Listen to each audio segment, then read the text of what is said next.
Hello, and welcome to another Arches Ad-Lib, our off-script series here on YouTube, talking all things Wandsworth Fringe 2025 with some of the fantastic artists and shows that you can see there. I'm Tom. I'm the artistic director at Car Crash Productions, who is running the Arches this year, and I'm really excited to have three really fantastic people with me today. I'm not going to introduce them because they are perfectly capable of doing it themselves. So I'm going to throw us over to Katie to start with, and introduce yourself, who you are, what your show is. Oh, lovely. My name is Katie Ridewood. My show is called That Witch Helen, and it's a feminist retelling of the Trojan War, all from the perspective of the woman who always gets blamed for it. It's going to be at the Arches from the 21st to the 22nd of June. Amazing, thank you. I'm so excited to hear all about the show. We're going to chat lots about it today. Um, there's one other show with us. We have two people from it. Karina, should I chuck it over to you to introduce yourself and your show? Yeah, I'm Karina Chatlani, and the show that I'm bringing to WAF this year is called Sorry Stories, and it's two really beautiful stories about dresses and South Asian clothing. And so one takes us to Hong Kong in the 1950s, and it's this magical love story. And then we go to the UK around the 1970s, and we're brought to this like female empowerment girl boss story, and it's all wrapped around this like wedding that's meant to happen. So it's just a really fun, really celebratory story. And of course, I'll chat more about how it came to be. It's on the 12th and 13th of June at the Arches. So very much excited for it. And Anandi is one of the actors in the show, and she's also done a bit of writing. So yeah. Amazing. Lovely. And Andy, I'm just going to come over to you quickly so you can say hello to us all. Yeah, sure. I mean, hi guys, and thank you for having me. Yes, I am, of course, in the lovely Karina's play, beautiful play about, like she said, about saris and the culture and this beautiful celebration of life and weddings.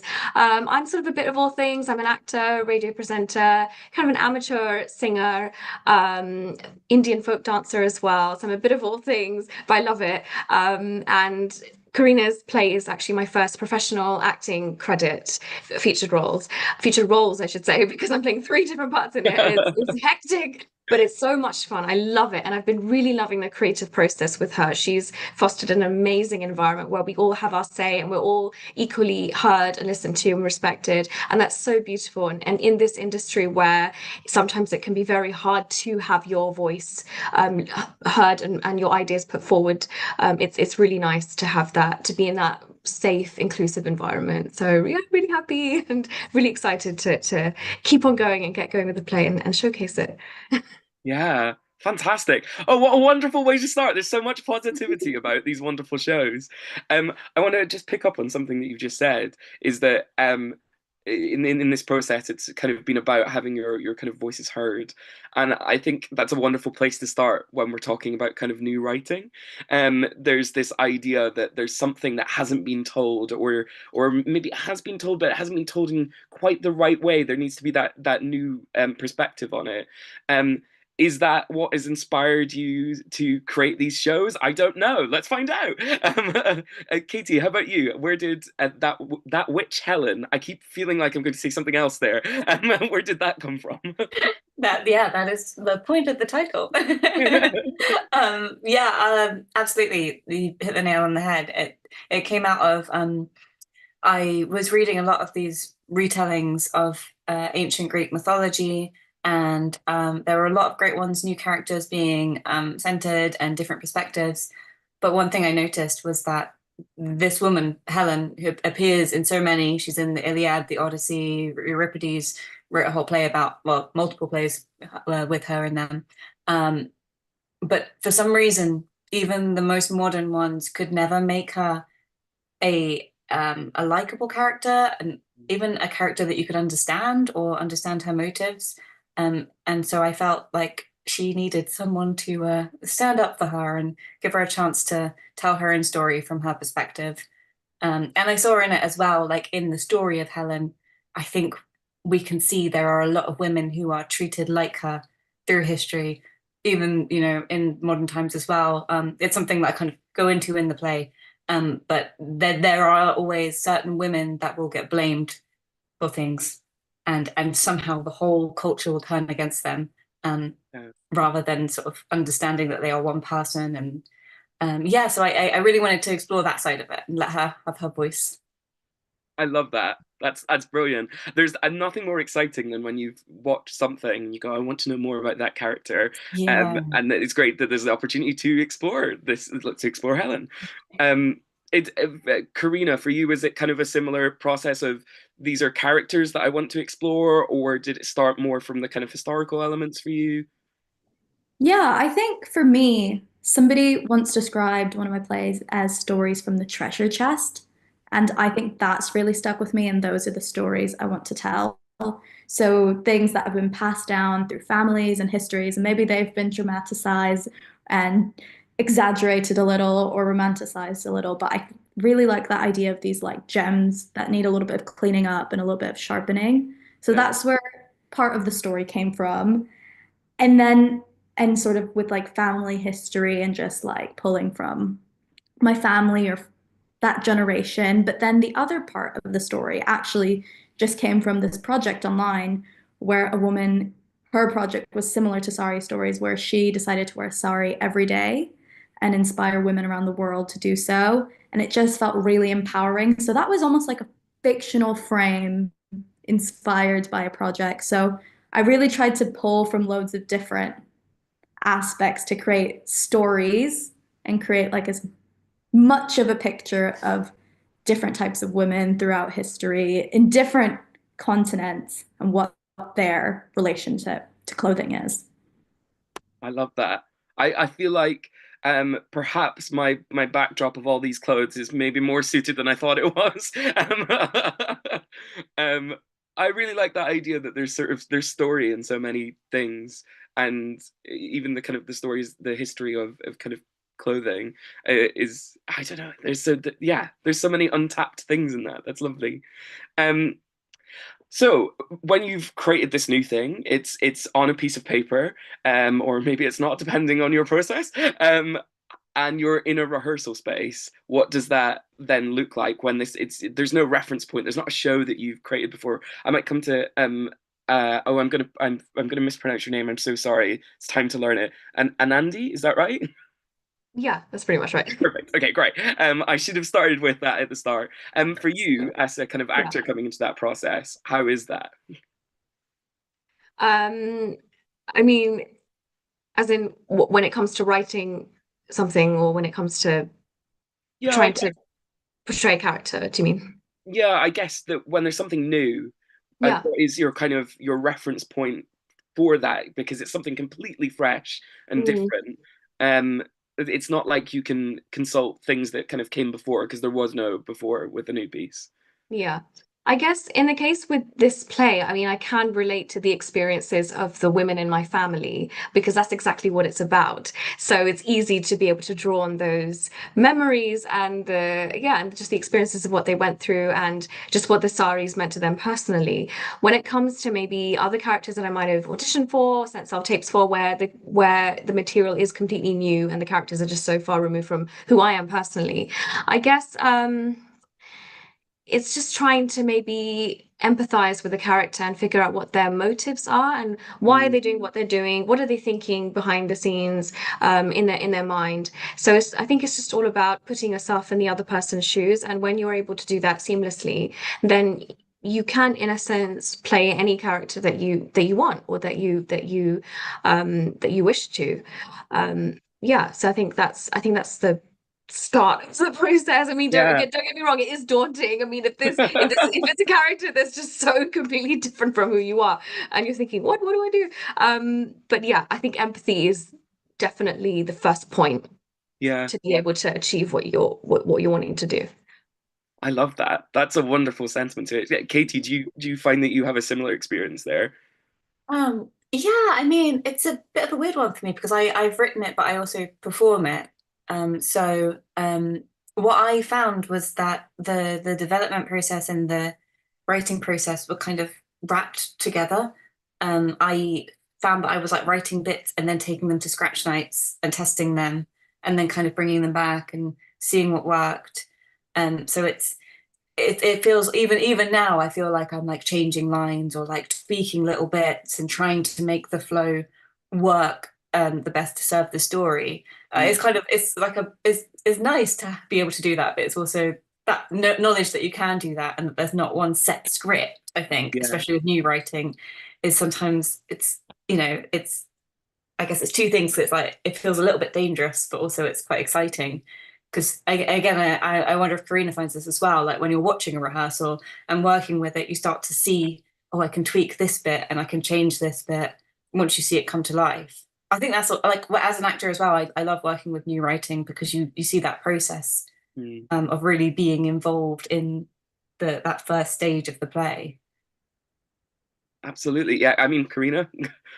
Yeah, I absolutely agree. I think the joy of directing the play I've written is like so magical, and it makes me want to do more writing, directing my own projects. I think in the past, when I've had plays that I've written and then somebody else directed them, which is also a totally exciting process, it's just that awkward, like, oh, I want to change a line and you have to go back and forth. And I'm personally not very precious about things. So it's been really exciting in the rehearsal room. Unless there's sometimes lines I'm advocating for, but otherwise I'm very happy for actors if they like feel that the syntax of something doesn't work or if they want to change things. I'm so open to that. I think that Mm. yes, like just on Friday or Thursday, I sent an updated script because even though the script was finished, it's always being updated and changed. And we just find that things sound better, or, oh, you've just said the same thing here that you said at the end of the line, cutting things, making things sound better. And we had one line that was like, we, we, I talked about it with a cast member and I was just like, this doesn't feel feminist enough a little bit. It was just like, we were calling a woman brave and courageous for traveling, and we're like, no, she's just traveling and she's a woman, but it was just that was a line that I felt like, I was trying to make it sound too flowery and it just needed to be what it needed to be. So it's really nice to have other eyes. And they're the actors. They also were experiencing the script and coming up with their own given circumstances and their own set of opinions about it. And so it's nice to be able to work together. And I think I'm hoping I've created a space where actors feel that they can be able to do that because I don't have to be asking permission to change the script. I can just say, we're axing this. And it's been a nice process. I heard it said someone that wasn't a sentence. I'm going to try that one again. I'm new writing. I've cut something already. Uh, I've heard it said that in new writing that it's eternally just cutting things. It's just cutting and cutting and cutting because the thing's already there, right? It's just trying to massage it into the right kind of structure. I mean, Katie, you were kind of talking about the flow of it. Do you feel like there's more of a freedom in working with new writing, particularly when it's your own, I guess? Yeah, absolutely. I think it's just been, I think free is exactly the word because I can just cut things. But then at the same time, I think if it was just, I'd love to hear your opinion on this, Katie. If it was just me, I feel like I quite like the outside eyes and I think the outside input. So I guess Scratch Nights is a really nice process for that. And for part of the play, it was taken to a rehearsed reading. So getting feedback on that and getting opinions on that was really helpful. I think if it's just me and I'm not reading the lines out loud, it's a totally different process to my actors reading it and we're going, hey, that doesn't work. Mm. Yeah. Yeah, I found I mean the play's been on an interesting journey because I wrote it started as a one person play. Then I expanded it into a three-person play. And then as I started to tour it again, like just due to like things like availability, I then cut it down into a one person again. But having that input of having worked with more people and having like an outside director for that stage was really useful in shaping things. And yeah, I think that's the thing when you're like you said, because you've got no reference, you don't know how the story is going to land and things. So having as many eyes on it as early as you can is so useful just to get different opinions as well. It's kind of interesting. I haven't really thought about it before, but both of you were kind of mentioning that that process is a million times longer than you ever think of it being, because the words going onto a page, and then the kind of scratch or rehearsed reading of it, and then it goes back to a page and it redevelops and it redevelops. How long has that process been for each of your shows? Mhm. I've asked a difficult question there. I think I'm just saying because I think I had the idea in 2021. Oh wow. Yeah, because there was a I think German Street that was called 15 Heroines, and it Yeah. was from Ovid's a book by Ovid, Heroides, I think, and it's like a series of letters, and there are actually 21 in there, but they only did 15 of them, and there were all these like different adaptations of the letters into monologues, so it's all different women, and there were all different female playwrights, and it's a really great project. But I was really interested in which ones they'd left out, Yeah. and two of the ones they'd left out were Helen to Paris and Paris to Helen. Oh, So I think from that it kind of started me being like, oh, I could write that monologue, that yeah. missing monologue. Um, and so it started then, and then I was kind of doing it while doing like acting projects as well. So it was kind of the thing I came back to. But yeah, I was writing probably from 2022 and then scratch noting it for over a year, or Wow. maybe two, and then gradually. So then I finally performed it at Brighton Fringe in 2024.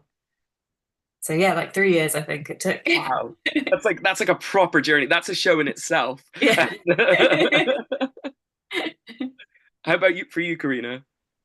So this play, I guess I would say started January 2024.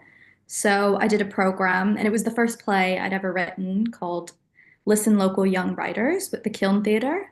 And so it was just intensive, like once a week master classes on how to write a play, how to structure, how to do characters, we learned about story arcs, all sorts of stuff. And we also got to read some really unique plays. We read the one that was at the Royal Court that was all emojis.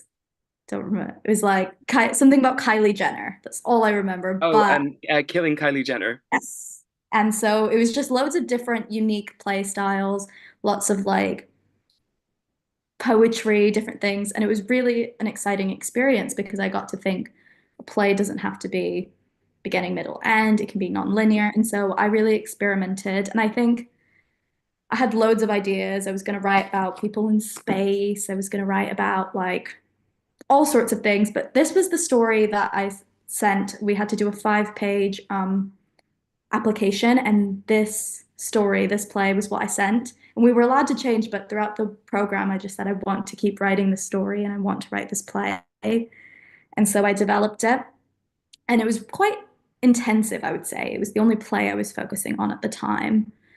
And then it went to a rehearsed reading at the Kiln in summer 2024. And then I think it was so intense, and I just was very focused on it, and I needed some time removed from it. And then I went on to write a few more plays. I wrote a play about Love Island and loads of just different things that I felt like I wanted to write different voices and different experiences. But I kept coming back to this play. And so me and Poppy, who so lovely, producing WAF, we were chatting, and she was like, what kind of story would you want to tell? And this was the story that I wanted to tell, but I thought, okay, this is a 15-minute play. I want to keep developing it. And the second half didn't come to me until I heard about this project and the woman who wore a sari every day. And I just kept brainstorming, went through loads of drafts. So the second bit was also a bit intensive of like first half of the year. And Yeah. now I guess it's still developing. And I don't think it's going to be done even once we're done with the Fringe. I think it's going to still keep growing and keep building and developing. I guess with new writing, you can never really be done. Exactly. Yeah, it's kind of, I imagine it's very hard to kind of step away from it because there's always the thing that you think could be the tweak that makes it better. I mean, Anandi, as an actor, kind of in that process, how much say do you get in that kind of like process of a new thing that's well, I don't know, from what you said, Karina, like about a year old. Than you think that there would be. She does give us a lot of space to experiment and just be free with what we want to do for our characters. And we go over the scenes again and again. And each time that there might be something new that we're adding, she'll say, "Yeah, I like that," or she might be like, "Maybe don't put that in just yet." Yeah, and it's just a very respectful and inclusive process that she's been able to generate for us. And I do feel like I have a say, but at the same time, I do feel guided as well. It's not just that she's giving us free reign and we're just like, "Oh, I don't know what to do." We're at the same time, we're feeling like we're being kind of we are being directed because she is the director. But yeah, but we do have that free reign to be able to decide for ourselves what our characters might like to be doing in the scene, what their motivations are, and what they're feeling in that moment, and just being able to ask questions and just see if something works or if it doesn't work. It's really nice, and all of that makes such a huge difference in the creative process. So yeah, that's what I'd have to say Sounds about. lovely. It sounds like a really lovely rehearsal room. Go for it, Karina. Can I jump in? So Anandi has written some like radio plays, and I'm personally really curious about like the difference between the conception and development of a radio play to like stage. 100%, yeah. Well, I mean, first of all, the plays that I wrote were sort of for an amateur capacity. Although, I mean, who knows? Maybe I could take it to professional. I mean, yeah, this is how these things start. And they were a few years ago, but fond memories. Really had a good time with them. So I volunteered for a station, and of course, in each station you've got different group shows. So I'm the sort of team leader of my group show, and so the plays I wrote were for them to be cast. They were the cast members of the play. So in that case, what's different from a typical stage production would be that I knew the characters already. I knew the cast already. So what the process was actually trying to create characters that I feel would fit their own personalities, their kind of idiosyncrasies, just taking bits of their individual personalities and putting them in the characters that I wrote. Of course, the plays were set in the radio station, which is actually based under a hospital, in a hospital basement. So I already decided to use that as the set in a way, or like imaginary set, obviously it's a radio play. And yeah, I'm just using their individual kind of little quirks or parts of their personalities that I noticed and just putting them in there. And for both plays, I actually wrote a sort of comedic whodunit murder mystery play. So yeah. So it was just deciding how the plot would unfold. What's the crime? Yeah. Who did it? Why did they do it? How did they do it? Who are the suspects? And in both of these plays, it was agreed that, first of all, I mean, it was agreed that I would write and direct them, but also I would be the lead actor, so the detective. So I'm positioning myself as the detective of the play and trying to figure out, what's going on here. But also inserting that the comedic element, which actually is quite difficult. And it's so easy to watch something funny and you think, oh yeah, I can, throw in a few jokes here and there, but actually to kind of generate that comedic timing and find jokes that would fit with whatever is in the plot at that point in time, and not to make it sound too hammy, over dramatic, silly, just nonsensical. So yeah, there's all these things combined, but it was such a fun process, and I would recommend anyone to try and see if you could write radio plays. What was really fun was actually figuring out the sound effects, because we take that for granted on a visual medium, but when you're hearing it, what do you do? What can you find to generate the sounds? And of course, this is just an amateur thing. We're just doing this for the fun of it, and we're volunteering for this, so we're just trying to find our own ways of producing different sound effects. We don't have a professional kind of set in a way. Yeah, exactly, to be able to do that. So we're all kind of inputting our own ideas of how to kind of make that come about. And of course, even though I was in charge of everything as was agreed, again, everyone had their own input, and everyone could put their decisions forward, and we can discuss what works and what didn't work, and we were in coming up with different ideas in rehearsals, and yeah, it was such a brilliant, fun time. I wish I could do it again. I mean, maybe I could take that and put it into a professional format, who knows. But Yeah. yeah, it was a lot of fun. Really recommend anyone to put themselves forward and try and write something for radio instead, because it's a unique experience. It sounds fascinating. I think it sounds like a big difference would be that in theater there's the immediate response because there's an audience there. And I guess in radio, I Mhm. mean, you can't hear the audience, was sort of the point. So whatever that reaction is, it's maybe harder to tell the things that work and the things that don't. In terms of like a workshopping process, is it? I don't know. I mean, so the first play was we did it. Well, I think it was a mixture of sort of pre-recording and live, and then the second play was live. Mm, So, we couldn't, if there was a mistake, you have to move on. right. And yeah, of course, you can't see the audience, you can't hear their response. But again, that was still just so much fun, and it didn't actually matter that we couldn't get that immediate response, because it's just kind of imagining what they would think is part of the fun of the process, Yeah. and getting the response afterwards as well is also quite thrilling, because you've done this and then you're hearing the feedback afterwards, and it's just as exciting, really. And Right. the whole thing is just about using your imagination, um to put it all together. So all I can say is, yeah, it was just so much fun. That's fantastic. I love that. I mean, picking up on something you just said about imagination there, do you, with the kind of plays that you all have for WAF, do you feel, because you're putting some sort of imaginary things onto historical characters, historical kind of things and cultures, um, do you feel like a responsibility with that? How much freedom do you feel like you have within those? I guess that's to everyone. So feel free to all jump on that one. Lots of thought.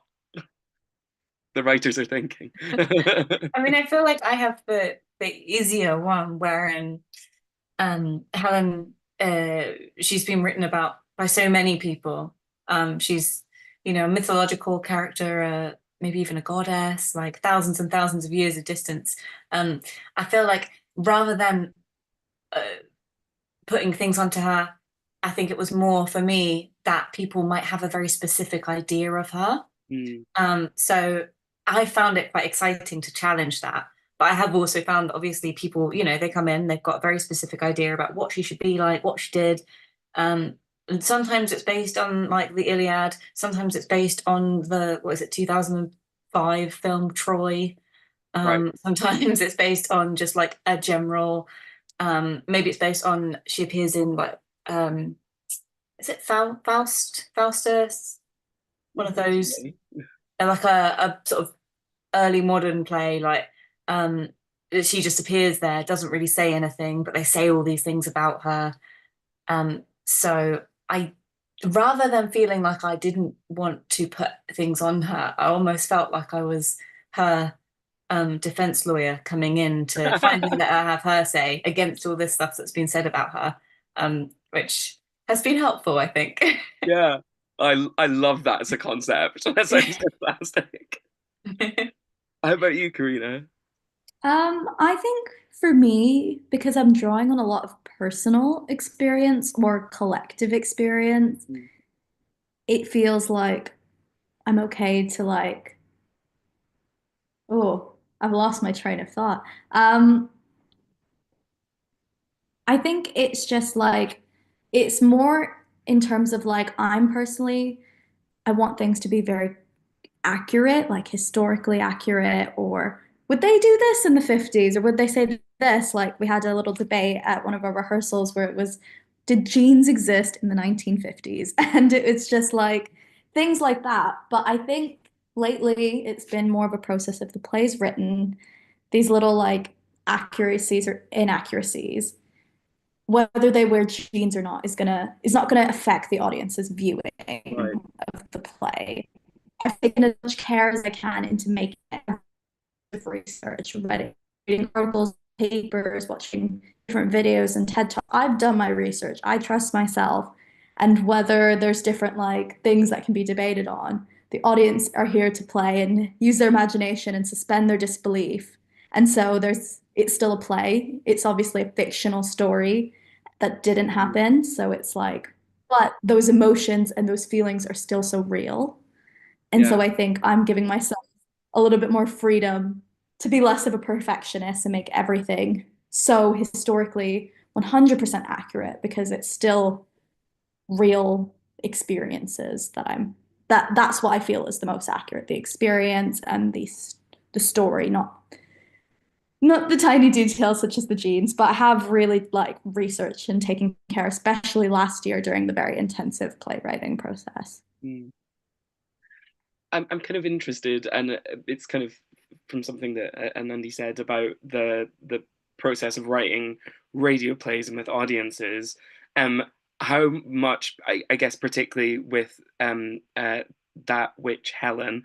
Oh my God, not that witch Helen. When you've kind of had this as a process for years, how much of the audience's reaction to stuff informs how you change that playwriting process or where the show goes, etc. Yeah, it's a really good point because I think especially with something that is quite well known, you're going to get a lot of different opinions. And I think part of my process has been knowing when to listen to things and kind of maybe they're practical things I can change, and when things are just someone's opinion and they're always going to feel that way about what they're seeing, and maybe it's just not for them. Um, I think like because I try to use like moments of like more traditional storytelling within the play itself. So it's interesting to kind of, and the whole thing is, centered around Helen telling her story. So even in the performance, and particularly in the storytelling moments, it's very much feeling what the room feels and how to tease out moments. Um, but yeah, I think it's definitely an interesting one because there's also the difference between reviewers and audiences, I suppose, because Right. reviewers will write a certain way, whereas how an audience feels about it, you might not always find out, as much as you try and have like feedback surveys and stuff. Um, it's yeah, I'd say it's definitely like a process, and I think it's something that's really interesting with new writing that you can actually open yourself up to that and you can find out what people really think about all these ideas and still have the ability to adapt and change, Yeah. depending on what you're hearing. Yeah. That's really interesting. Have you found a similar process, Karina? I guess even through the kind of rehearsed readings of it. No, not at all. And I think that's what I'm really excited for with the public, like full polished performances, because with the rehearsed readings, it was very much like inviting friends, inviting Mm. family, inviting your loved ones. So it was just like loads of positive feedback, which was so nice and ego boosting. But I'm really excited to see how this resonates with like people who I invite who I don't know or different. Like if someone just says, "Oh, this looks interesting," and books a ticket, I'm really interested to see how that resonates and how Yeah. that what that response is. And even through like rehearsals, it's been exciting to see the response. And I think my favorite response to it so far has been one of the cast members saying his mum can finally understand a show that he's in. Oh, And that really touched me because it's like, yeah, this is a play that we want to invite our friends and family to and show that this is a South Asian story. And this is like, we all have this like immigrant experience. It's about the immigrant experience as much as it's about saris. So that's really exciting, I suppose. And I'm also excited to hear how just everybody responds to it. yeah. Is that something you feel as well, and Andy, when you're kind of preparing yourself for being on the stage in this show, how that audience is going to receive it? Definitely. And also because this is my first professional acting credit, it's actually even more meaningful to me to get that response, and to be able to showcase something that would relate to my culture and relate to my family and the lived experiences that they've been through. yeah, I'm just really excited for this. And I love that it showcases something that I think is particularly unique, and that is saris. Of course, there are so many that, I mean, these days there are more and more upcoming and established writing and theatre and productions on Indian or South Asian culture. But the one thing that I feel like is particularly special to this is talking about saris, talking about this particular item of clothing that has so much meaning and representation, and it's just completely timeless, and relevant today. It's not something that used to be worn however many years ago. It's something that has lasted until this very day and has such a deeper meaning beyond being just being a piece of attire. Um, so that's what I really like, and I really am so excited to be able to showcase and highlight that particular kind of aspect of this play to people I know, and to the wide audience. All so exciting. These are two really fantastic shows that I cannot wait to see at Wandsworth this year. So just to clarify, if anyone missed it, Sari Stories is on the 12th and the 13th of June in the main arch. And then That Witch Helen, I'm getting it right. I'm gonna say that 10 more times today, and then I'll be able to roll off the tongue with it. Is gonna be the 21st and 22nd of June, also in the main arch. Just a quick shout out to some other new writing that's on as part of the festival as well. On the 7th and 8th of June, the new stagers are coming back. They've been at the Wandsworth Fringe, I think, for 7 or 8 years, well before my time. And they're doing their Scene Unseen, which is a sort of festival of new writing, which is really exciting. Lots of little tidbits of shows. Sorry, Stories, obviously, on the 12th and 13th. Operation Blank is a sort of apocalyptic one-man show where the world has ended, but Microsoft Teams still works. So that's it's sort of hilarious and what you expect it to be. That's on the 13th, 14th, and 17th of June. Washing Machine Vortex on the 14th of June. I'm just going to rattle through these because we'll be here forever. It's so exciting that there's so much new writing. Dot Eve is on the 14th and 15th of June. Flat 2, a sellout from Edinburgh Fringe last year, is on the 17th and 18th of June.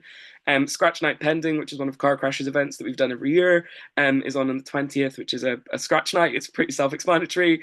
That Witch Helen, the 21st and 22nd. And finally, if you like pina coladas, is on at the Other Arch on the 21st of June. So many shows, so exciting. Yeah, come and join us at the Arches this year. I think it's gonna be really fun. Thank you for coming and sharing your stories and your experiences, and really just making me so desperate to see these shows in June. And I hope everyone that's watching is going to come along and support these shows. Just as a final word, where can we find you? What's your socials? Katie, we'll chuck over to you. Yeah, so I have Katie Ridewood, which is just all my name, is on Instagram, and then I also have one specifically for That Witch Helen, which is just at That Witch Helen. I would say just the best place to follow the show is on the Car Crash Instagram. I think that's where we're putting most of our promo out. Right. And that's at Car Crash Productions on Instagram. And I think it's at Car Crash Prod on Twitter. Because I think back in the day you could only do so many characters in your name. There you go. Great. Lovely. Thank you very much for joining us. Have a lovely Sunday, everybody.